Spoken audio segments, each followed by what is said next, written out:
So hello and welcome to a brand new episode of the DNF1 F1 Podcast, a show where we take all of the latest news, gossip and events in the world of Formula 1 and we relay that back to you for your listening or viewing pleasure, depending on which platform you choose to follow us on. And of course guys, a huge sporting weekend across the world has just finished off for us, if you like, depending on where you are around the world. So many huge talking points for so many different sports, whether you're a boxing fan, of course, a huge fight between Anthony Joshua and Alexander Usyk ending in favour of the Ukrainian quite emphatically, so congratulations to him. And of course, we had a few big, massive games in the English Premier League. Of course, as you can tell if you're watching this on YouTube, that I am a rather happy bunny, if you like, as my team did the business against their local rivals. So it's happened again. And of course, we had the small matter of the Russian Grand Prix, which, needless to say, brought so many headlines for so many different reasons. But of course, the first of which we have to mention, of course, is Lewis Hamilton, as expected, I think, for some of us, but it did seem a long time coming, has finally got his 100th Grand Prix victory in Formula 1, an unprecedented record that no other driver has ever achieved in the history of the sport.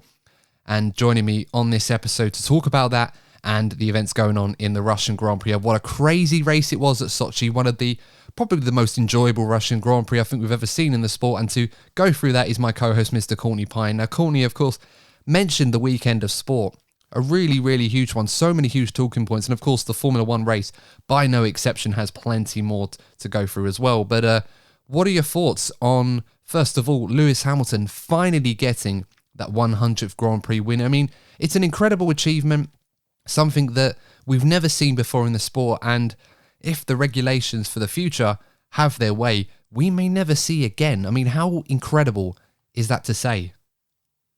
Well, first of all, I'd like to express my disappointment in you because you didn't mention Mikel Antonio's late winner away at Leeds. All right, go on your words. All right. So it's been a good weekend for us both with the football, but yeah, with Lewis, it's been a long time coming, hasn't it? You know, he's been on win 99 for a while now since Silverstone. Obviously, incredible statistic. I don't think he's done just yet. I do feel that Max could possibly one day catch up with Lewis. I really do believe Max is exceptional. You know, I reckon Max could do it. But you know what? Enjoy it for what it is now. Simply incredible from Lewis. And you know what? The circumstances in which he won the race sort of summed up, you know, some of the great achievements that he's gained throughout his career. Yeah, absolutely right. And of course, I do apologise for alluding that part. I mean, you know, West Ham are absolutely doing bits this season, so I should acknowledge that. But yeah, I'm just going to enjoy the day for my team, of course, as always. We don't often get days like this at the moment, so it's really nice when you can enjoy something that good. That being said, of course, you're absolutely right with Max Verstappen. At such a young age, he's achieved so much in the sport already. And, you know, it's absolutely possible that Max could go on to achieve similar heights to Lewis Hamilton in the future, as bold a claim as that may be. People were saying the same thing about Lewis Hamilton, you know, how bold that might be to assume he'd go on to achieve things like that when Michael Schumacher had won 7 world titles and 91 Grand Prix. No one ever thought anyone would get anywhere near that, let alone Lewis Hamilton. I remember there was a time when Sebastian Vettel had won his 4th world championship. People were wondering, would he go on to emulate such success? Of course, that never happened, but that's just how it goes in Formula 1. You can never really say never. Someone will always step up in an era and, you know, really stake a claim to those records. And Lewis Hamilton has not only matched the World Championships and could go on to beat that at some point, but he's absolutely setting a new height for that illustrious bar that only himself and Michael, and perhaps in some regard, only himself has really ever attested to. So no, massive congratulations to Lewis Hamilton. It has been a long time coming, of course. The Silverstone race seems like such a long time ago. I think it was back just before the summer break. I think it was like June, July time, yeah, when he won his last Grand Prix. So he really, really needed a performance like today. But that being said, of course, it did not come easy to him. And you got to say, of all the incredible achievements Lewis Hamilton has had in Formula 1 and all the incredible race wins that he has had, this was probably one of the more fortuitous for him than he probably would have liked. But at the end of the day, what counts is who crosses the line first. And that was once again Lewis Hamilton. Yeah, I feel the experience of not only himself, but the team winning the amount of championships that they have, that vital call that they made at the end, that's what made the difference, because things could have turned out very differently. I think Lando Norris, in terms of pace, had him covered. I think it was going to be. I do feel it was Lando's day, but unfortunately, Mother Nature had other ideas. And as pleased as I am for Lewis, I am equally as gutted for Lando right now. Yeah, you just want to go up to him and give him a hug and tell him everything's going to be okay. I mean, I can't pretend to understand what Lando would have been going through at the end of that race, when you've got to kind of just soak up all of the misery and emotion, and how gutted he must have felt being so close to victory and it just being snatched away from him because of a moment that he made a decision, and ultimately it went wrong. He gambled and it didn't work out for him, and it worked out for his opponent, who obviously went the other way. I mean, talking about Lando Norris, of course, commiserations to him and the McLaren team. It was an incredible performance. Once again, of course, after their first win in best part of 9 years at Monza, it looked very likely that they were going to get another one. And of course, like London buses. Yeah, that's it. You wait 9 years for one, and then two come at once. And unfortunately, this one just didn't really come, or perhaps he missed it. Whatever you want to put towards the analogies, up to you guys who are listening. But yeah, it must be said, it's kind of hard to look back on this race and not feel for Lando Norris. It really is. I mean, this is a driver who has been absolutely exemplary this season. Other than Max Verstappen, you could argue has been the driver of the season for most parts. And it was a day where he was, almost unbeatable. He did an incredible performance in the McLaren, a very, very strong car, it must be said, but certainly not a car that you would expect to be challenging for race wins week in, week out. And he drove the race as if he was like Lewis Hamilton, who had won 99 or 100 Grand Prix beforehand. Not like a driver, certainly, that was on, in good position to win his first race. So, with all that being said, Courtney, I mean, not to put the knife too far in on this, but how much do you feel Lando and McLaren perhaps will come to regret this missed opportunity, in the nicest way of saying it, in the weeks to come? Do you feel that, with Lando being quite close at Monza and obviously being extremely close today, that it could knock his confidence going forward? Or do you feel that Lando will be able to soak it all up, deal with the disappointment now, and then come back 2 weeks' time for the Turkish Grand Prix and then just hit the ground running, as he has done so often this season? I think if anyone should be kicking themselves, it should be the team. Obviously, Lando made the decision to stay out, but at the end of the day, Lando is only 21 years of age, and I just feel the team needed to step up and make the call there. They've got all the data, they've got the radars. They needed to make the call, like we saw with Mercedes, because Lewis refused to come in the first time, but they gave him the stern information. If you don't come in now, the rain's going to get heavier, you're going to lose this race, and listen to him the second time round. And that's what McLaren needed to do for Lando. Unfortunately, that didn't happen. I think with Lando's confidence, I don't think it should take a knock at all. I think before the rain arrived, he's showing all the hallmarks of somebody it could be a multiple race winner or a possible championship winner in the future. So he knows he can do it. He now knows that he can manage a race from the front. He hasn't had that experience before. This was his first pole position. And he dealt with various circumstances, because this race, we had all sorts of strategies going on. So Lando had to deal with all sorts of scenarios, obviously losing the lead to Sainz at the start.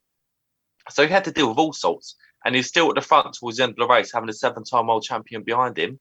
And the only thing that got in his way was the rain. So he can take so much from this. Obviously, he won't be feeling that way tonight. But going forward, these experiences are going to help him win many more races in the future. Yeah, no, absolutely. It's a really, really good point. And it kind of brings us nicely to this sort of debate, really, over not necessarily who was at fault in terms of why McLaren didn't win the race today, but that key decision, that key moment in the race where we had no idea whether the weather was going to come down and it would require them to take the intermediate tyres, or if it was the way that it was for a little while before it eventually did, when certain parts of the track were slippery and wet and you kind of had to take caution, but the rest of it was dry enough to allow you to feel that you could stay on the tyres that you are. I mean, I guess we've got to kind of put ourselves in Lando Norris's shoes in this scenario, where he's 4 laps away from winning the Grand Prix, his first Grand Prix of his career. The emotions, the nerves, the excitement, everything that you can imagine that Lando would have been going through is all ticking over in overdrive. And he was handling it rather well. I mean, there were moments where he was sort of sliding a little bit and it was a bit, that the car was getting a bit loose at the rear end.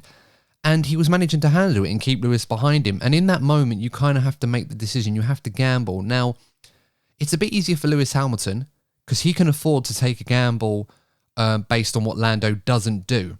So he can go the opposite way. Originally, he wanted to stay out like Lando Norris. I mean, if it was to Hamilton and Norris, both of them on their decisions, Hamilton would have lost the race as well today, which would have been even more devastating considering who finished behind him later on, which of course we'll get into in a bit. But, in that position, I think it's a lot easier when you're second and you can gamble to try and win a race rather than when you're leading and you've got everything to lose. Ultimately, McLaren, as you mentioned, Courtney, I think I would love to know how much information McLaren had. I would imagine they would have had as much as anybody else did. But they seemed very, very hesitant, perhaps almost scared of making the wrong decision to the point where they decided to leave it up to the driver. Now, Lando is an experienced driver for his young years. He really is, and he's incredibly talented. But I question whether it was a sensible call to put that level of responsibility in a decision like that, which of course determined the outcome of the race, on a driver like Lando Norris, who has not been in this position as often as someone like Lewis Hamilton or Fernando Alonso or Sebastian Vettel or even Max Verstappen to compare. And this isn't me sticking the knife in on McLaren or blaming them for this, but I do feel that when you're in a situation like that, you kind of have to be confident and sometimes have to make the decision for the driver and convince him that this is the right call, in the way that Mercedes ultimately did for Lewis after a lap after he refused to come in and say, look, you need to come in because it's going to get worse. And ultimately, despite Lewis complaining on the radio, it was the right call. And that's what won him the Grand Prix today. I feel this is where McLaren's lack of race winning experience in recent years really come to show. Because, they got a great result last weekend and they deserved the result. But they're not used to winning races. It's the first time they won a race in 9 years. And as talented as the people are within the team, as a unit, they don't have these experiences of winning races in tricky conditions. And ultimately, the decision that they made, failed not only Lando, but themselves. But again, they'll learn from these experiences. And going into the future, I have high hopes for McLaren. I've been saying it for a while now. I think McLaren and Ferrari are the two teams to watch next season. And these experiences will make McLaren a much stronger team going forward. Yeah, absolutely right. And of course, for Lando Norris, he ended up finishing P7 in the end. Of course, he had a bit of a scary moment when he went over the pit lane line to rejoin the circuit and then rejoined to go back into the pit lane in a manner which is obviously against the FIA rules. Fortunately, the stewards just gave him a reprimand because it was one of those where he didn't intentionally do that. It was because of the wet weather and he was aquaplaning on dry tyres. It wasn't his fault. So they just gave him a reprimand for it and allowed him to keep his 7th place. I think the worst thing for Lando, even more so, not that he would have cared given what he'd already lost, would be to get a penalty towards the end of the race and lose even more points. And that is the only positive I suppose McLaren can take from a race like today was that they still outscored Ferrari. Ferrari, of course, got a podium with Carlos Sainz, which of course was a great result for him today, considering how the race was going. It could have been a lot worse for him. But Ricciardo in a solid P4, I should say, not P5, and Lando Norris with P7 means they outscore Ferrari to increase their lead over them in the Constructors' Championship now to, I believe it's 17.5 points, which of course at this point of the season is quite crucial. For McLaren, Courtney, do you feel that they're going to be able to learn from this rather quickly so that perhaps next time round they'll be in a better position and perhaps consolidate that win? I mean, we shouldn't be too harsh on them because they've had an incredible last couple of weeks. I mean, that 1-2 in Monza should have been another win today. It's really positive signs, especially for McLaren, I should say, that they very much are looking more and more like the old McLaren that was so used to winning Grand Prix and championships. And perhaps if it was that McLaren of the past, they very much would have won the Grand Prix today. Contrary to the McLaren that we saw 7 years ago, that were struggling to even finish a Grand Prix, let alone, winning them. So it is positive. I think we should look at it like that, as hard as it would be for anyone associated with McLaren to really focus on those things right now. They continue to be on an upward trajectory. I think another thing worth noting is that Daniel actually had another good race today. Daniel Ricciardo had another good race, and that only bodes well for McLaren going forward. They've got two drivers that we know are capable of winning races. They're gaining confidence. They've got some great people like him. I think Zach Brown's doing a great job there. He's done a fantastic job for them. And if I was a McLaren fan, I'd be very, very excited about next year. I've really got high hopes for them.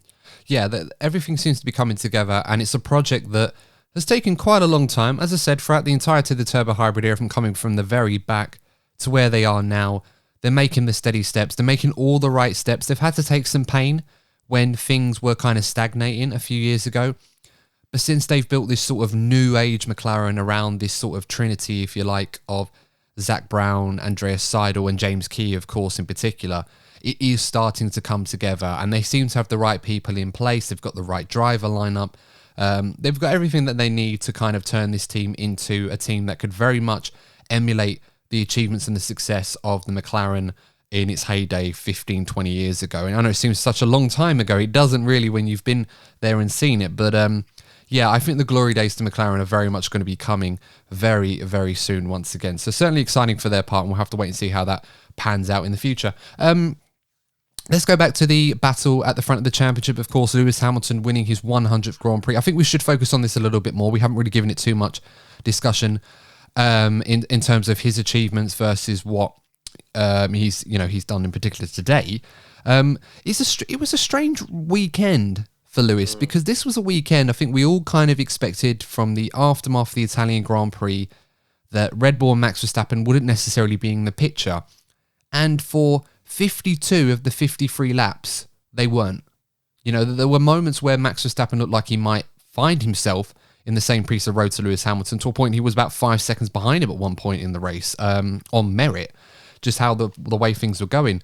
But for Lewis, it did seem that there were elements to his driving this weekend that did seem to worry me in terms of, is Lewis Hamilton buckling under the pressure, in that this was a weekend where, because of the engine penalties we expected Red Bull to take, which eventually they did, Max was completely out of contention at the back. And it was up to Hamilton and Mercedes in particular to take advantage of this and not only win the race, but do so in a manner where they could try and inflict as much pain and damage on Max Verstappen and Red Bull as they possibly could. Ultimately, they did get the win, and obviously that's something that they will be celebrating. But in Lewis's case, it was a far from faultless performance from Lewis Hamilton this weekend. A lot of mistakes, particularly the one in qualifying in Q3, where he'd knocked his car into the wall, which not only ruined his qualifying session to a degree, but also Valtteri Bottas's, because it prevented him from getting a proper lap in on the softer tyres when the track was drying up. But then, of course, in the race, Lewis didn't get the best of starts, and he got bogged down into the, behind the likes of Sainz, Ricciardo, Stroll as well, and even George Russell, which really hurt him for most of the race. And of course, he'd come alive after the pit stop, owing to some good fortune for some bad stops and strategy calls from his rivals ahead of him.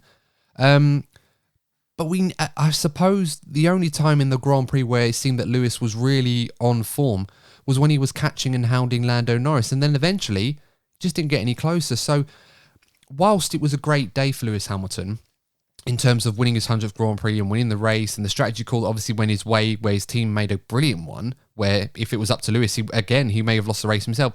Is there a fear that the pressure of this championship battle with Max Verstappen is really starting to take its toll on Lewis, where he is continuing to make slight mistakes that Lewis Hamilton in his absolute peak would not be making? It does seem a little bit ominous. This is just my personal opinion. I think this has been, in performance-wise, this has been his worst season since 2016, where obviously famously lost to Nico Rosberg. And the thing that's concerning is that Lewis will have to be at his very best to beat not only a supreme driver in Max Verstappen, but a Red Bull car that does seem, overall, over the course of the season, has a slight pace advantage over the Mercedes. Yeah. So Lewis does have to get up to that level if he's to win this championship, and with the connotations with the engines as well, Max has now got out of the way. Lewis is going to have to nurse his engines, or Mercedes might have to possibly take an engine penalty at some point themselves. They're going to have to really make some important calls going forward. But in terms of his performances, as great as Lewis has been throughout his career, this season he's going to have to up his game if he wants to win this championship. Yeah, you're absolutely right. I mean, I was just going to say, before you were finishing your point, actually, that it does seem that we've talked a lot this season, and I think a lot of people have said that Max Verstappen and Red Bull would have to be at their absolute best to beat Lewis Hamilton and Mercedes. But based on what we've seen this season, whilst I absolutely agree that for the most part, Red Bull have had the superior all-round package to Mercedes, I don't think the deficit is as great as some people say it is. No. But I definitely think it's more than enough to make up for perhaps that 1/10 or half a tenth in ultimate performance that Lewis does still probably have over Max at the moment. But when that's all said and done, it just feels that one team has certainly given their absolute best in their all for majority of the season, and it's not Mercedes and Hamilton. And it's quite interesting that we're now talking about this championship where Lewis has not got the best car, albeit that's not something to, knock him with, because most drivers and teams that win championships do often have the best car. It's not often that happens. And Lewis has put himself in that position because of the work he's put in, the work Mercedes have put in. It's a joint venture. So why, if they've created this dynasty, the best performance of car and man combination, if you like, then they should be enjoying the benefits. That's the whole point of Formula One. But with all that being said, it's quite interesting that when Lewis has had to really, really step up, more often than not, there have been mistakes that have creeped in. Small things, we should say, not anything that's critical or ruins his race. But you say that though, you have to look at Baku. Well, he yeah, could have won that race. He could have done. You look at Baku, and that could be the moment that could cost him this championship. Well, there've been a few, haven't there? Because Imola earlier in the season. Now, I don't think that gets talked about enough because Lewis ended up coming second in that race, in a race that looked like it was decided after lap 1 when Max had got ahead of him. But Lewis made a huge mistake at the hairpin, and if it wasn't for the safety car, he'd have been a lap down. So he wouldn't have been anywhere near it, or the red flag, he wouldn't have been anywhere near in contention to get on the podium in that race. Of course, the Silverstone one as well, even though he won that race, that was another mistake that Lewis doesn't normally make. And there have been a few this season, and it's just so strange to talk about Lewis in that regard, that for the sake of the championship, as good as Lewis has been in certain parts of the season, and especially the early part of the season, we need to find that version of Lewis Hamilton back, because I think if he does, I think he's got a very good chance of winning this World Championship. But at the moment, it just seems that they are really hanging in there. And it seems that it's only a matter of time before it all comes back towards Red Bull and Max Verstappen. And perhaps we could see that in 2 weeks' time at Turkey. And all of a sudden, we start going to the same place that we were at in Austria and Styria, where Max Verstappen is in a league of his own. And nobody, not even Hamilton and Mercedes, can stop him. On Mercedes as well, I think it's fair to say that they very much won the race today for Lewis. But even they themselves, some of the decisions that they have made have come into question. And one in particular, Courtney, was the decision to give Valtteri Bottas a new engine, which put him to the back of the field, obviously ahead of Max Verstappen, with the tactical intention to impede Max and halt his progress, which ultimately didn't work. I mean, what do you make of that decision? Do you think that was the right call for Mercedes from a tactical perspective, not necessarily a morally one, because that's a different argument altogether? Or would you think it would have been better off for them to just leave Bottas where he was and let Max try and deal with Bottas if and when he caught him in the race? I think two things come into this. One is Valtteri's performance, and also hindsight. With hindsight, yeah, of course it would have been the right decision to keep Valtteri in his original spot. But I don't know. Maybe I'm being too harsh, but it just seemed that Valtteri didn't put up much of a fight at all. It was like he was like daydreaming whilst Max went past him. The Mercedes and particularly Valtteri, that's a very, very strong combination at this circuit, and I don't know. It was like he just let him through, and it was just really, really disappointing to see, because that was one of the sort of tasty battles we was expecting to see in a race, and we was kind of robbed of that. And I don't know, it just seems that I think Valtteri's already got one eye on that Alfa Romeo move. I'm not doubting it. He obviously wants to see Mercedes win the Constructors' Championship, but I don't know. He didn't get his elbows out enough for my liking, and it was just disappointing. Yeah, and you sort of questioned why that would have been. Was that because he just didn't see Max coming and was completely surprised? Because, I mean, it was a very good overtake from Max Verstappen. It did catch Bottas a little bit by surprise, and Bottas didn't really fight it, which did surprise me too. But part of me thought that perhaps the cynical part of me thought that perhaps Valtteri Bottas was thinking, well, I've been quick all weekend, arguably the quickest driver on Friday. And then, of course, when we went to qualifying, the only reason why he wasn't able to get a proper lap on the softs was because Lewis Hamilton's crash ahead of him impeded him in the pit stops. So it ruined it for him. And then after all of that, to then be told that you're going to have to take a new engine, whether or not he needed one was a different discussion, but quite interesting they chose to do it on today when Max Verstappen is conveniently still going to be behind them. So it's kind of that thought process where, yes, of course, you want to be the team player. You want to help Lewis Hamilton to win the Drivers' Championship, of course, do the job for Mercedes. But you've got that contract with Alfa Romeo secure. So it's not necessarily like you have to do this to maintain your seat with the team. It's basically doing it out of the goodness of your heart from a competitive perspective for your teammate. Because obviously you don't want Max Verstappen to win the World Championship instead of Lewis Hamilton in this regard. But for me, it kind of felt like Valtteri Bottas, perhaps not fighting Max Verstappen today, perhaps what he could have done, kind of reeked almost a little bit of, well, I'm in this position because of the driver that you guys are pushing to win the championship and the driver that I'm supposed to help. He's not really helping me. And this was a race I think Valtteri Bottas probably targeted to think, I could win here. And I think if it wasn't for what happened in qualifying and everything else, he probably had a good chance to do it today. So it does beg the question, is Lewis going to have his rear gunner to back him for the rest of the season?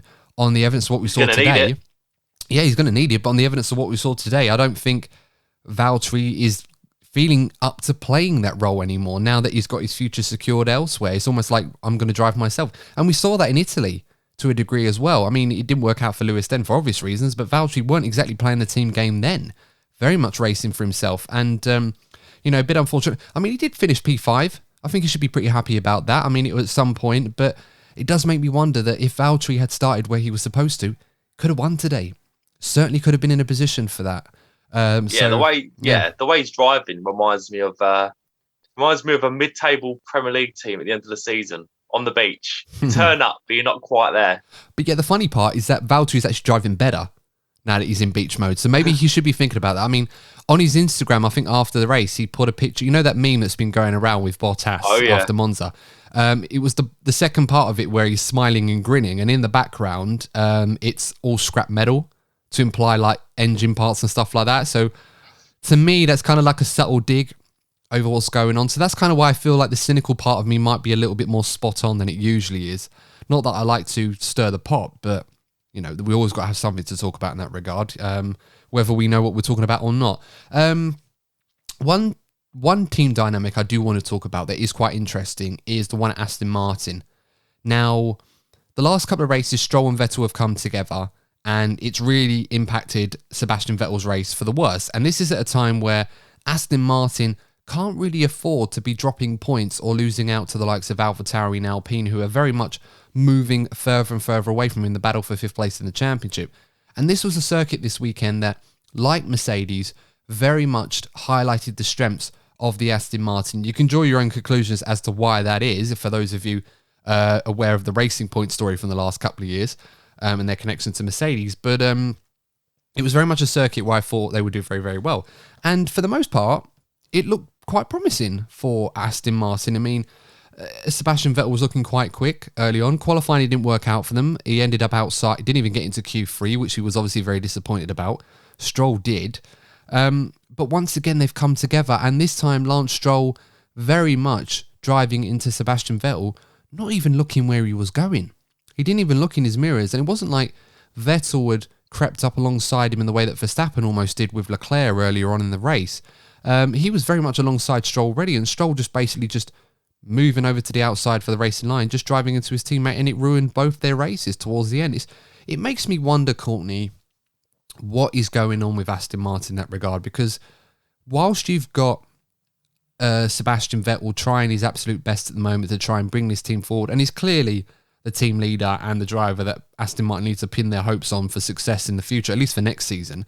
But then you've got Lance Stroll, who, for the most part, is a solid driver, certainly not a team leader in this regard. He's a solid number 2 driver for the team, but very much in this seat because at the moment, because of who his dad owns the team in that regard, whilst he's been a good driver on merit. It does worry me for Aston Martin that they're very increasingly putting themselves in a position where they've got a driver who is very much there at the moment because of who his dad is, and he's not doing the team any favours. If anything, he's their own worst enemy. So what do you make of this dynamic right now? Because it seems increasingly that more likely that Sebastian Vettel is going to be very much more outspoken than he currently is. And he already had conversations with Otmar Safnauer and Lawrence Stroll about this. So it's very tense time for Aston Martin at the moment. What do you make of what's going on? It would surprise me if Lance Stroll is threatened by Sebastian Vettel's presence. Let's not forget that Sebastian Vettel has got the big results for the team this season. You know, he should have finished second in Hungary, for example, if it wasn't for the penalties given. He got a podium in, was it Baku or Monaco? I remember. Baku, wasn't it? Yeah, it was Baku for Seb, and he got a P5 in Monaco as well, which at the time was the best performance the team had put in the season at the time. They were really struggling before he got that. So he's become, you know, the go-to guy, and maybe Lance Stroll wants to be that guy at Aston Martin. And obviously, Sebastian Vettel's kind of stolen the charge. He's showing glimpses of his old self. He's gaining that confidence back, and obviously, Lance Stroll wants to do something about that, but he's been quite reckless with it. And, you know, for the team to move forward in what it could be a big opportunity for Aston Martin, the teammates need to get on well. So something needs to be sorted. And Sebastian Vettel isn't the type of guy to mince his words. So if this is to continue, he will be voicing his opinions and he'll be doing it publicly as well. I mean, this has all come this week for more positive things for Aston Martin, where they've obviously unveiled the sort of the plot of land area, of course, where their expansion project is going to be going on at the new facilities. So all of that's going on. That's going to be completed over the next few years. It's a very exciting time at the moment where Aston Martin are about to embark on a journey that's going to really benefit them in the long term. And it's very much a team right now that I think is growing in stock every single day. Not necessarily for the performances in the racing, but for the fact that this is going to be a team that we all expect to be up there fighting for championships and race wins in the next 5 years or so, or at least that's what Lawrence Stroll has set in terms of the time frame. He reckons they're going to be up there in 5 years' time, or at least within that time frame. And I certainly don't bet against them from doing that. I think they're very much going to be in the picture. I think it's going to be sooner than that, but we'll have to wait and see. It's become a team that a lot of drivers are going to be very much keeping an eye on as a possible future destination of where they want to be. And it kind of begs the question that whilst all of that off the track is going on and will be growing regardless of how they perform on the track at the moment, there seems to be a concern over their driver lineup in terms of if one of them has to go, which one's it going to be? I mean, the obvious answer for fans is like, well, keep Vettel, bin off Stroll. Exactly. But we're talking about the son of the guy that owns the team, someone who's been very supportive of his son and has the utmost confidence that Lance Stroll could be a Formula One world champion sometime. So, I mean, what on earth do you do in that situation, Courtney? Oh, the struggles of nepotism, eh? I mean, we should stress that, Lance, I've been a very big backer of Lance. I've supported him in that, not saying like he's an amazing driver. I think he's a very good one, but he certainly deserves a spot in Formula One on merit. I think he's showcased plenty of times in the last couple of years that he is good enough to be in Formula One, but I don't necessarily think in this particular team, in this particular seat, and with the expectations, but that comes with the territory. Every driver has their story and their back in, and this is Lance. He has a billionaire dad who owns a Formula One team. I mean, that's pretty sweet. Any of us, and that's a drawback, though, isn't it? It's a drawback. We've had this conversation so many times, but it's just as a fan, I'd say it's one of the biggest frustrations we have about driver choices. But if Lance was good enough to be, I mean, if Lance was on the level of Sebastian Vettel or one of the young drivers like a Norris or a Russell or a Leclerc, one of those guys, we wouldn't really be having this conversation. But then if that was the case, Lance would not be making these mistakes that he is currently making at the moment. And it's not just mistakes that are impacting his own race, it's ones that are impacting his teammate. That's when it starts to be a problem. And when you've got a teammate like Sebastian Vettel, there aren't many more people that I would want to upset less than Sebastian Vettel in terms of an incident, because this is a guy that, yes, he doesn't, keep his cards to his chest. He's very much outspoken, but he does it in the right way. He doesn't go to the press and complain about this, that, and everything else and say, oh, this person's an idiot, or he's not as outspoken in that manner as someone like Fernando Alonso, for example, who we know is very much isn't shy in terms of demonstrating to everyone when something is wrong in the public eye, perhaps more than he should do. So it doesn't really help Aston Martin's situation where they're trying to make these baby steps going forward at the moment. And right now, they're more tied up with their own battle within their own team rather than fighting the likes of Valterri and Alpine, who, by contrast, are doing rather well. But, so it is a difficult time for Aston Martin in the short term, and one that they may have to make a decision sooner than they would probably like to try and make it better. They'll have to, because it could cost them dearly in a tight midfield battle. So they have to sort it out sooner rather than later. Absolutely. Before we move on to the star ratings, I think, and obviously talking a little bit about Turkey, can we talk about Max Verstappen and Red Bull just briefly? So let's do it, yeah. Max Verstappen, of course, as we all expected, was going to take the new engine penalty following the three-place grid penalty, which was obviously redundant owing to what had happened from his incident with Lewis Hamilton at the Italian Grand Prix. Now, of course, he started at the back of the field and ended up in P2 today, but whilst, of course, we should praise him for his performance, because it was an incredible drive to go from P20 to P2, and a lot of the hard work that he put in came in the early stages of the race, and of course, he did receive that fortune at the end. But it must be said that whilst Red Bull will be very, very happy with how it turned out, now that Lewis is only 2 points ahead of Max in the championship, when it could have been a lot worse, it must be said that Max was quite lucky towards the end of the race, because Red Bull probably ruined not only his but Sergio Perez's race in two instances, one of which was pitting Max quite early from the harder tyres to the mediums, where he practically did half the race on the mediums, which I don't think was the right call. I think they should have waited in the way that Norris stayed out a little bit longer, and Hamilton, of course, and that really helped their races, and it really hurt Verstappen's. But also Sergio Perez's pit stop, which not only hurt Perez's chances of a podium, but it hurt Max as well, because it put him in a precarious position where Perez had a faster car, faster tyres on him, and he was ahead of Max on the road. And what do? You got to make that call. Do you force Perez to let Max go, or do you let Perez go and it ruins Max's race? So, I mean, what do you make of their day, Courtney? They'll be happy with how it turned out, but Red Bull were quite lucky because they made a lot of mistakes themselves today. They were lucky, but at the same time, I'm a big believer in, over the course of a season, the luck sort of evening out or as close as possible. I'm a big believer in yin and yang and all that jazz. But if you have a look at Hungary, for example, that tangle with Valtteri Bottas, that had nothing to do with Max, and he suffered dearly because of that. So I just feel that the events of the day kind of even that out. I think what's interesting going forward, though, is with the engine penalties. I said it earlier on about Lewis. I do believe that Lewis is going to have to take a new engine at some point, or he could suffer a reliability issue. And I'm just wondering whether that should happen in the next couple of races where it's easier to overtake compared to some of the circuits. So if it's to do it at Brazil, for example, it'd be an absolute disaster. So I just feel that this weekend, I just feel this is a vital result for Max. And this is my opinion and my opinion only. At this stage, obviously, with my Lewis Hamilton cap on, I hope I'm wrong. I just have a feeling that Max has one hand on that championship trophy right now. I really do.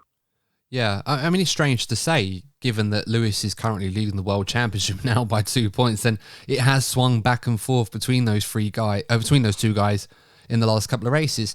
But realistically speaking, we've just gone to two circuits where we expected Mercedes to be very, very strong. Today, we expected, or, yesterday, as this episode comes out on a Monday, we expected Mercedes to not only be strong, but to be quite dominant this weekend. And this is why I think Red Bull took the engine penalty at this race. I think they went through FP1, realised that Mercedes had them beat ends up on not only one lap pace in quali, but also race pace as well, which has obviously forced their hand and thought, right, Mercedes have won here every single time that we've been here. Obviously, that happened again today. And, you know, we just didn't have a chance to beat them. They probably thought on outright pace and everything else, Max's best chance, excluding a retirement, is a P3. So they thought, well, we could take the engine penalty and, yeah, we might not get P3, but we could probably get P5. That was probably the target. And Max certainly showcased the pace to not only get that, but look like he could get more. I mean, there was a point in this race where he was so close to Lewis on the optimum strategy that it did seem that he might even beat Lewis today. That's how it seemed earlier on. And then it just completely went wrong with the strategy call. He got bogged down behind guys he just couldn't overtake, and it just was a bit of a nightmare for him.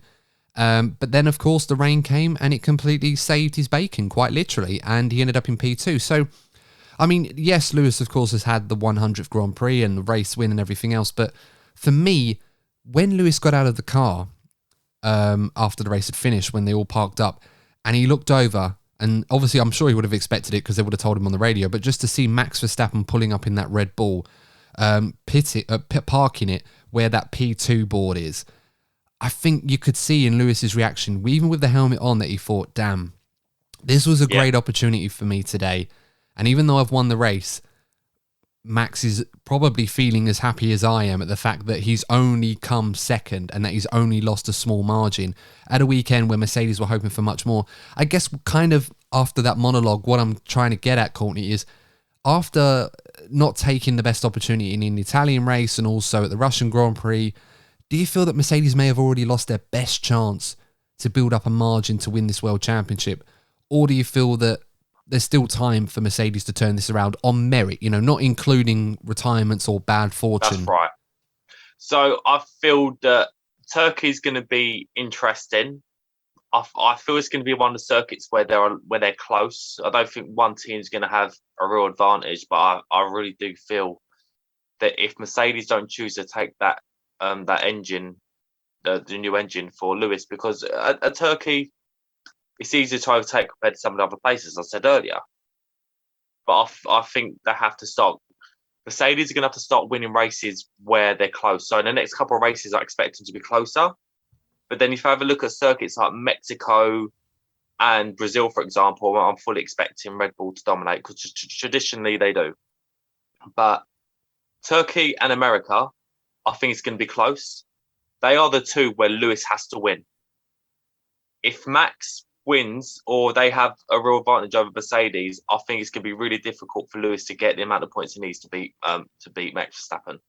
Yeah, no, that's very, very true. I think this season we have seen where they've been very, very close. I think there've probably been two races where Mercedes have got the upper hand. I think you could even argue to a degree, I mean, that'd be Bahrain in Spain.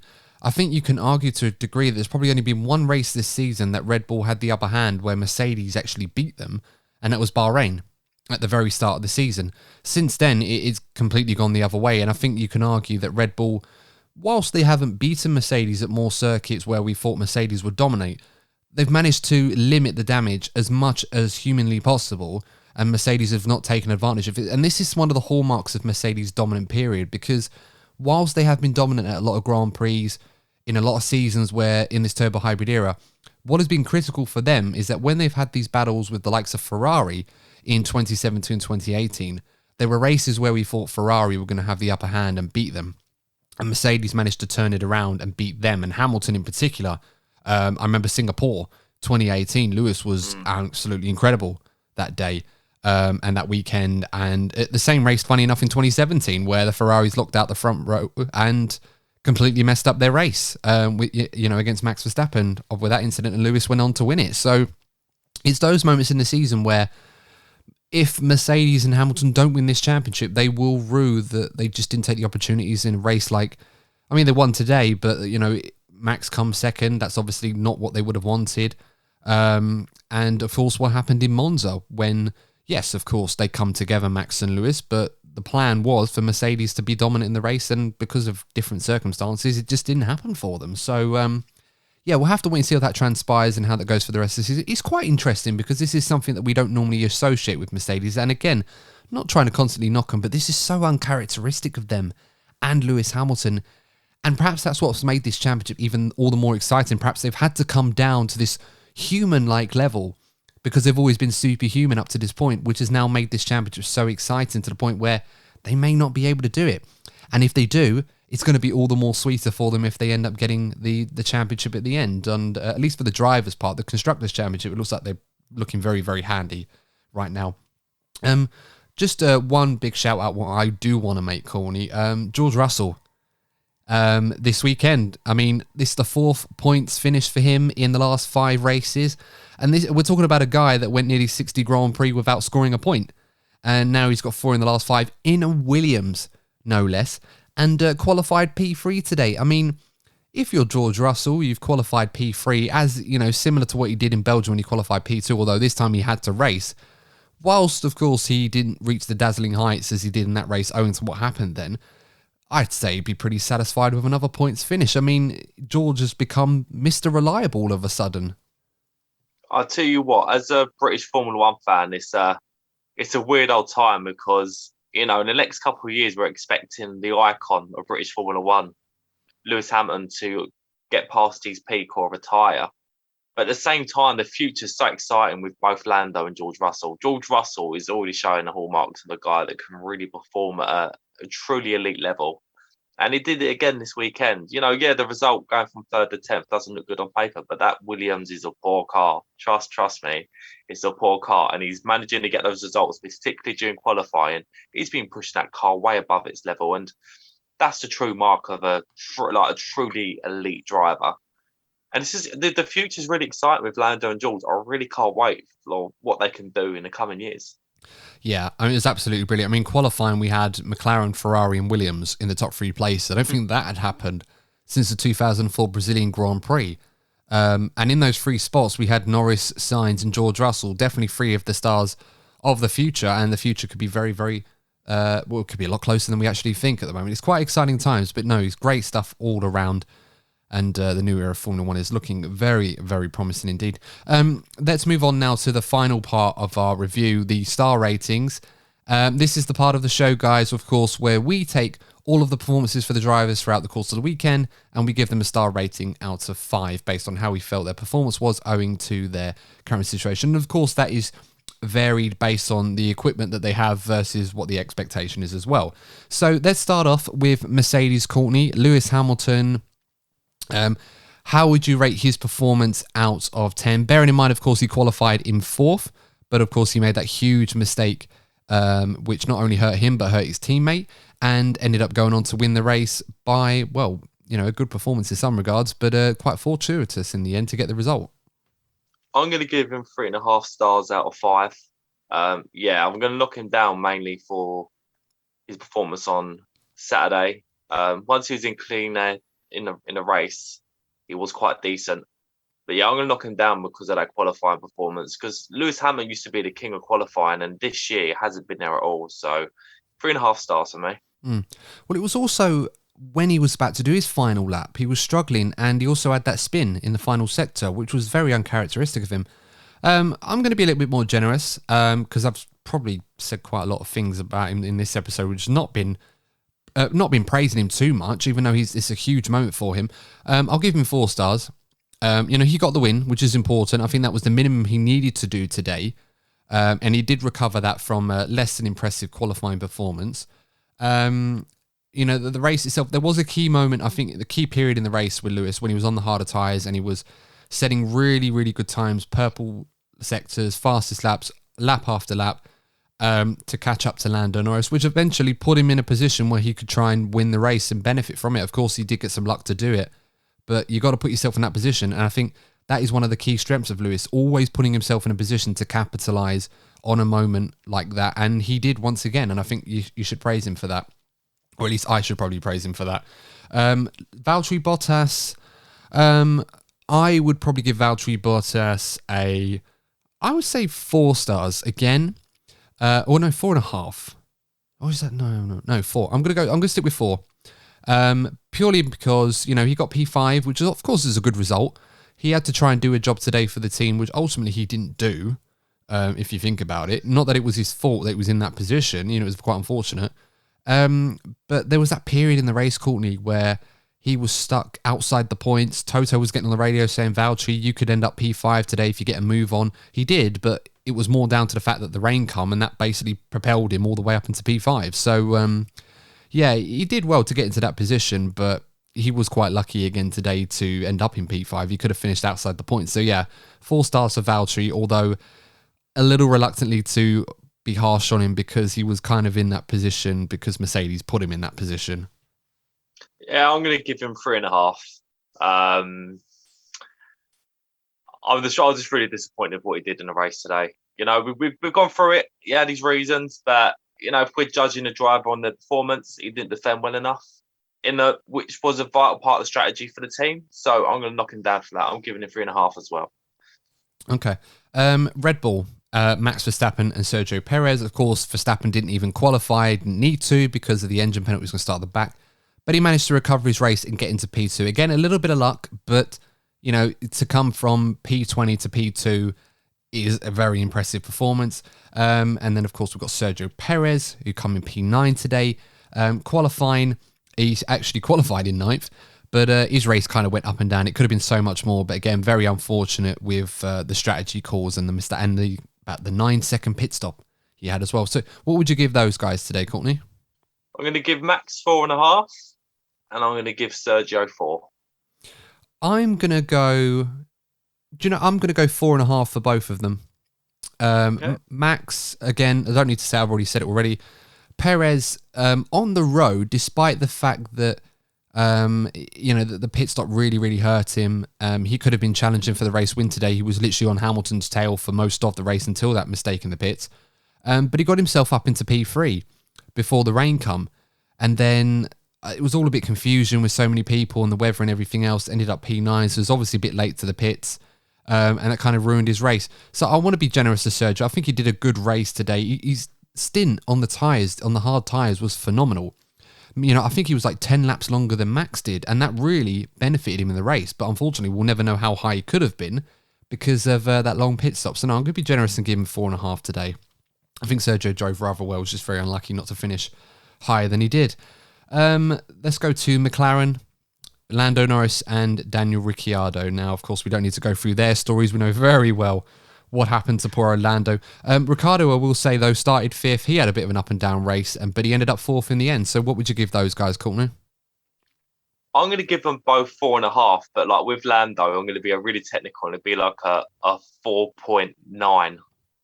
Apart from that call that he made at the end that cost him the race, he was been absolutely supreme all weekend. Driver of the day. Driver of the day, rightly so. Driver of the weekend in my book. So, yeah, apart from that mistake, which, cost him dearly, he's been fantastic. And given how he's recovered in recent times, I'm going to give Daniel 4.5 because it could have been easy for him to have slumped after the result last weekend. But he's finding some consistency now, and I think that needs to be merited. So I'm going to give him 4.5. With Ricciardo, this is the easy one for me. I'm going to give him a 4, but a very solid 4, i.e. like 4.4 or something like that. And the reason why I give him that is because qualifying was good, P5, pretty solid. It was difficult in the conditions, but it was a good qualifying performance. It was a solid weekend for Ricciardo, but there was a critical moment in the race before the rain come down where he struggled to get past Carlos Sainz. And ultimately, that kind of cost him the chance at a podium today. And whilst he had a good race and he timed the pit stop well, he ended up behind Sainz at the end. And knowing to the way the race was panning down, I think he would have been disappointed about that. So I'm going to say a solid 4, nearly 4.5, but, not a bad performance, but, could have been more for him. Lando, I'll give him a 4.5 for the reasons you've just mentioned. Incredible qualifying performance, first pole position of his career, should have been the first win, but as I said, I don't want to be too harsh on the guy because my heart breaks for him owing to what happened. But those kind of strategy calls, whether you make it or the team makes it or whatever, that is the difference between winning races and not winning races. And ultimately, whilst, he's not been in that position and it's such a hard call to make, the reality is he made the wrong one. And that alone is why he didn't win the race today, because every other way up that you look at it, Lando deserved to win today. He was phenomenal. One of the best performances I'd seen this season, but it was that moment that can decide a race win or not. And if you want to know how critical that thing can be and how often that happens in Formula One, just ask Lewis Hamilton. How many races has he won when he's had to make a moment or a decision, or his team's had to make a decision that has impacted his race for the better or for the worse? They don't always come off. But on a day like today, that will be the moment that he will look back on as, I wish I'd have done this, or I wish I'd have pitted and everything else. You do. You're not human if you don't think about those sort of things in the heat of the moment. Of course, he'll learn to forget it and move on because he's an elite sports person, and that's what they do. That's why they're so brilliant. But that, for me, is why I would give him a 4.5 and nothing more than that. I'm sorry. I know it's a bit harsh, but I've got to look at it for what it is, unfortunately. It's not popular, but hopefully Lando gets a win soon because he deserves one. We all love Lando Norris. Okay, Ferrari. Carlos Sainz and Charles Leclerc. How would you rate their days? Of course, remember, Carlos Sainz qualified P2, finished P3, although he was a bit lucky towards the end. Some grod. And Charles Leclerc, whose race looked promising after starting from the back of the grid as well, but then it just completely went wrong for the same reasons that Lando Norris, really. Yeah, I'm going to give Carlos Sainz 4.5. Great weekend from him. He just suffered mainly because of the strategy he was put on. So I'm going to give him 4.5. Charles Leclerc, I'm going to give 4. Decent performance, but I've seen better from him, much better from him in the past. So yeah, I'm going to give him a solid 4. Yeah, Carlos Sainz, 4.5. Absolutely right. For me, solid qualifying, P2 on the front row with Lando Norris. Almost looked like he might get pole position. And, he actually handled his race rather well. I mean, I think he did take too much out of the tyres at the beginning. It seemed to be a bit up and down of what to do about Lando Norris. And then eventually Lando got past him, and then the pace just seemed to go away from him. But let's not forget he was driving with the old spec engine, so he will have to take a grid penalty at some point to, take the new engine like Leclerc did this weekend. So he will have that at some point. But what impressed me about Carlos Sainz this weekend was when things were difficult towards the end of the race, before the rain came down, his tyres were so much older than everyone else's were. And he was on the mediums towards the end, so the tyres were going to wear out more, and they looked like they were gone. But he managed to manage the gap and the pace rather well, to the point where he stayed ahead of Ricciardo. And it was only until Sergio Perez managed to break free of Ricciardo where he got ahead of Sainz. Ultimately, that didn't matter because Sainz ended up in P3 anyway and took the gamble and made it work when the weather came down. So very good drive from him. Only reason why I didn't give him 5 stars is because he didn't win the race, really. That's the only thing I can say. But no, good drive from Carlos Sainz. Charles Leclerc, I'm going to say 3.5. And this is a harsh 3.5. I probably could give him a 4 stars because he did a good job, as good as Max Verstappen did going through the field. He followed Max all the way through the pack, despite getting a better start than Max Verstappen did. Let's not forget. But that call, when the weather came down, Charles Leclerc made the wrong call, and that's what cost him at the end of the day. I don't know if the team sort of split the two and thought Sainz go in and Leclerc stay out. I don't know, but ultimately it was the wrong call, and it ruined his race. Incidentally, you mentioned the starts, Courtney. Did you see Fernando Alonso start? I didn't see it. So obviously the exit at turn 1, they've got the bollards there where they got the cars have got to go through all that area to rejoin the circuit safely. They had it there for a couple of years. I think Sainz crashed last year trying to negotiate quite quickly. It's quite embarrassing. Fernando Alonso, I think, on the way to the grid on the formation lap, actually tested that area to see how fast he could go through it. I saw that bit.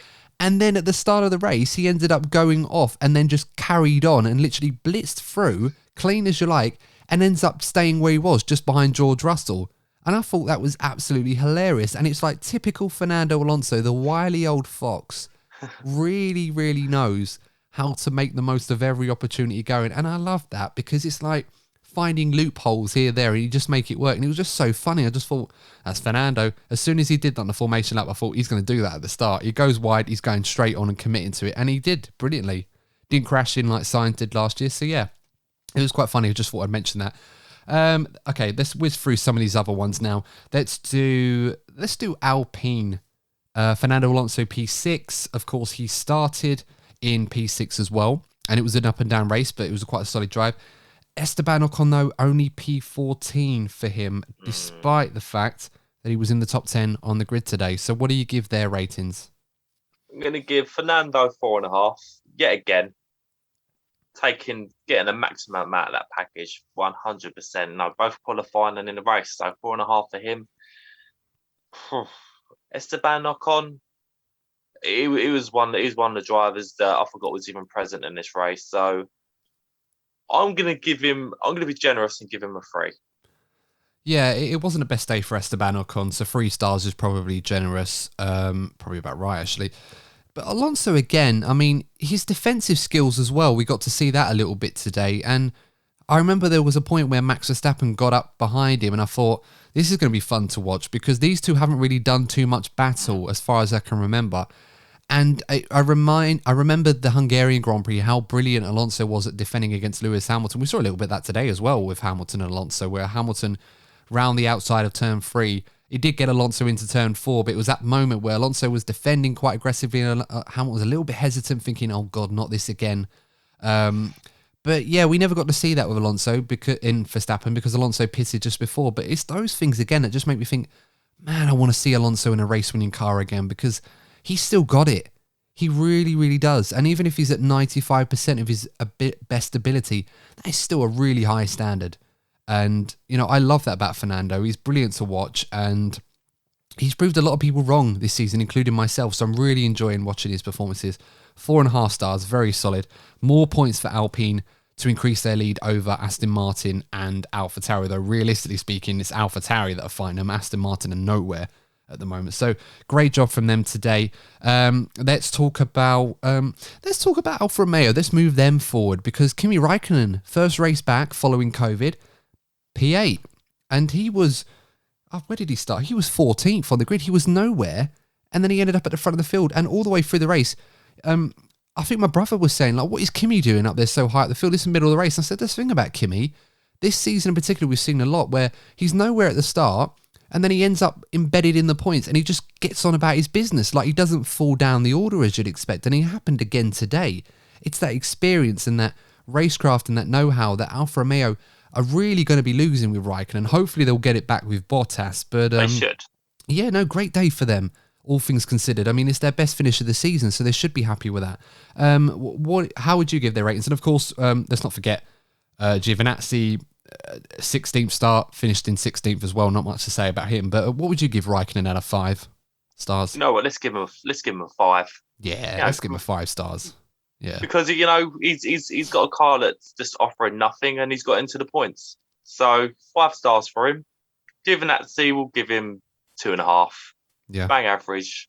Started 16th, ended 16th. Bang average 2.5. Yeah, I mean he made a lot of mistakes as well in qualifying. He had that crash as well in practice, so it's not been good for him. I mean, I'd say 2 stars to be honest for Giovinazzi. I wouldn't even go that high. It does seem to me that it's inevitable now. We're going to get confirmation that he will not be in Formula 1 next season, which is a shame, but, that's Formula 1 for you. It's unforgiving like that. And whilst we've seen a recent upturn in performance from him, at least in qualifying in the last couple of races, you can't really justify staying in a team on the back of a few good performances when your teammate has been clearly outperforming you and he's retiring at the end of the season. So, yeah, it's a really strange one. It looks like Guan Yu Zhou looks like he's going to get the nod. And that's, in a way, that's good for him. But, I mean, Oscar Piastri in the F2 races, again, beat me to it. Pole and a win in the Russian F2 race. I mean, this kid is such a special talent. He really is. F3 champion last year. Looks like he's going to win the F2 title. Oh, man, it is such a shame he's not going to be in F1 next season. But I really hope Piastri gets his chance in F1. It's just a case of how that's going to happen, I don't know. Because it's not going to come from F2. Because he probably won't be driving in it next season if he wins the championship.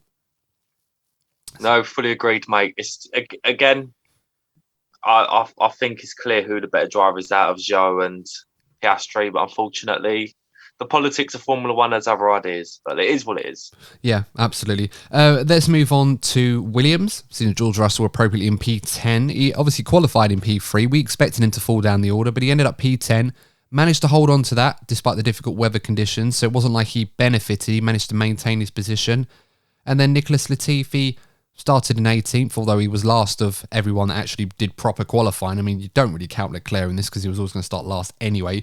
But then he didn't finish in the race, so Yeah, I'm not sure what the problem was with Latifi. He just didn't finish, but he was 19th anyway. So, what do you make of their respective days? Very contrasting, I suppose. Yeah, I'm going to give George 4.5. Again, fantastic, absolutely fantastic on a Saturday. And he still managed to exceed the expectations of the car. Even despite starting high up, he still exceeded the expectations of the car to bring it home. So 4.5 for him. And Latifi, suppose give him 2 for showing up. Yeah, we'll give him 2.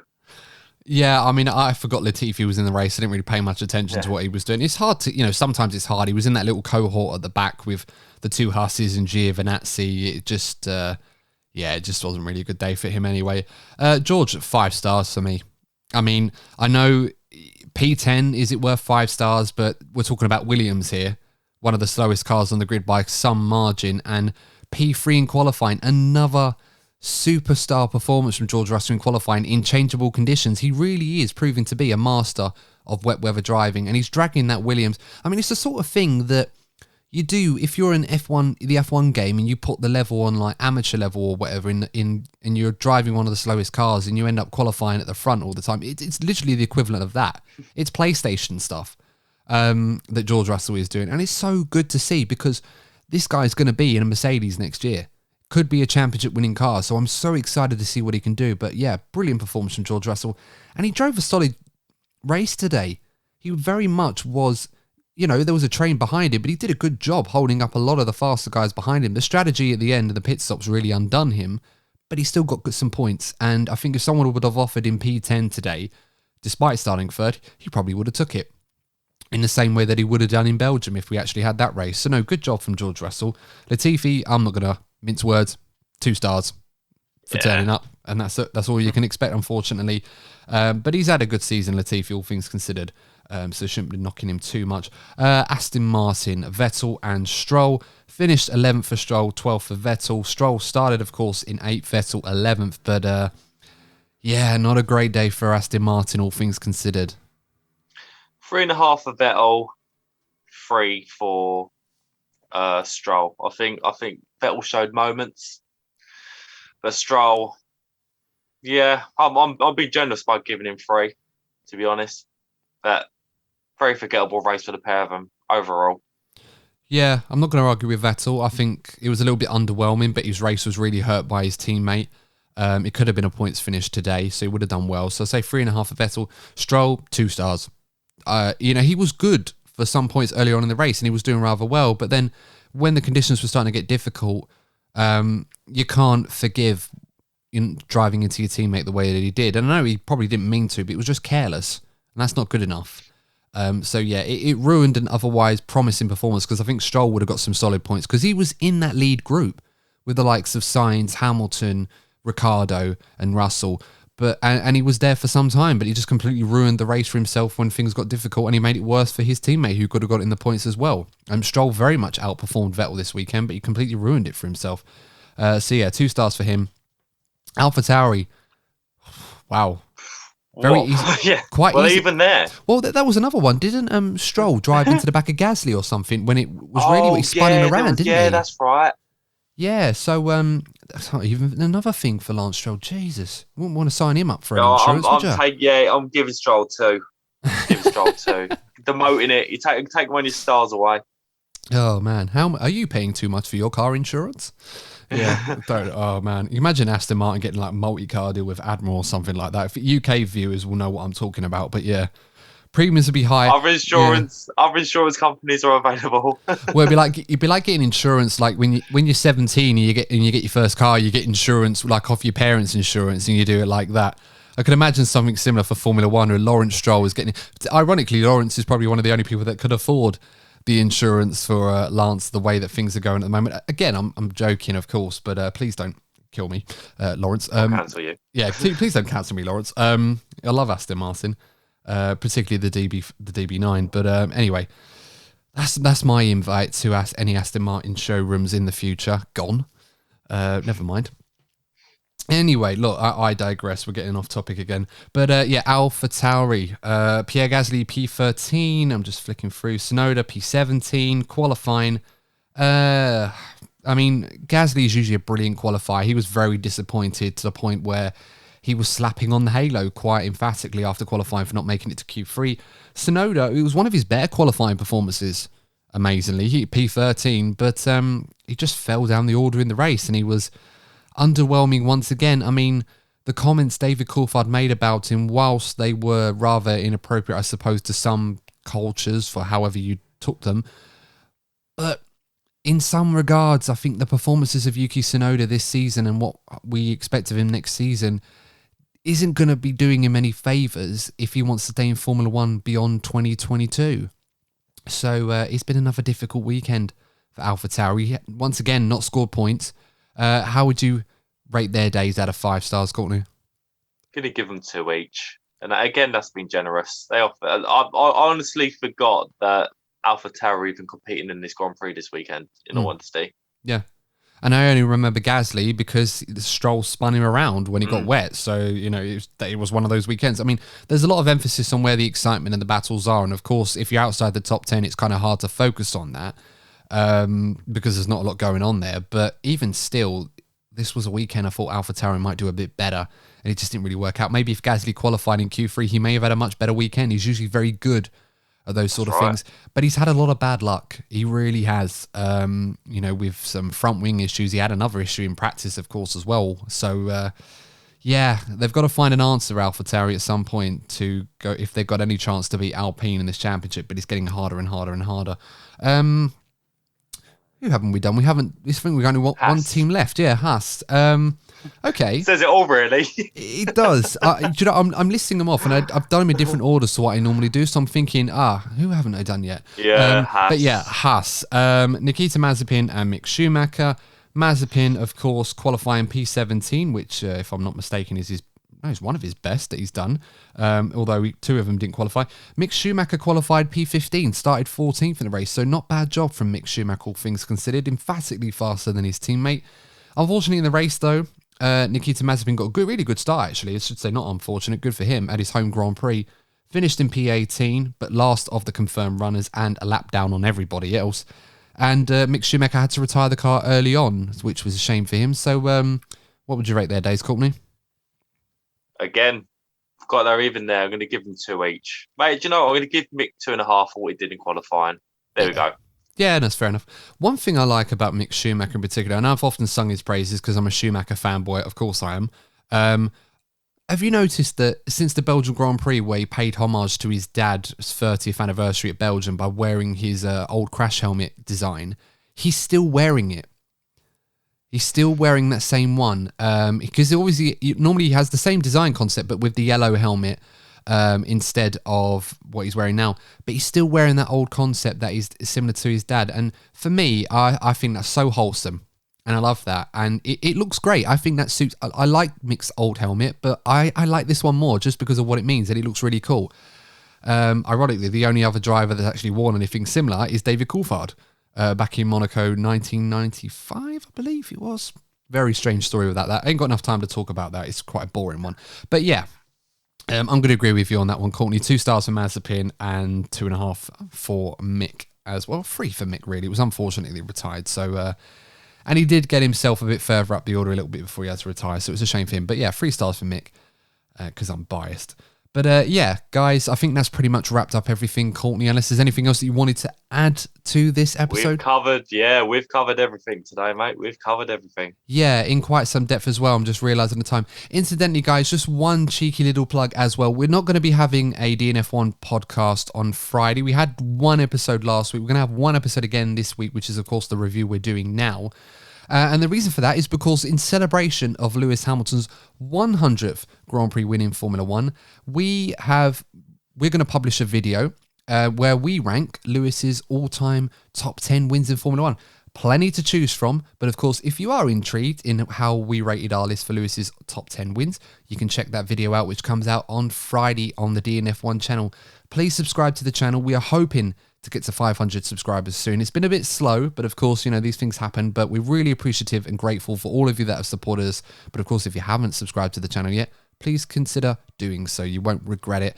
And of course, if you're also following us on your favorite podcasting platforms as well, Thank you so much for supporting us. We're growing all the time, and that's all down to you guys offering your support to us, and we're really appreciative of that as well. But until next time, guys, we have to say goodbye, sayonara, and we will see you at the, I don't know why I said that, we'll see you at the Turkish Grand Prix preview. So until then, stay safe. Thanks for tuning in. We'll see you in the next episode of the DNF1 F1 podcast. Take care. See you soon.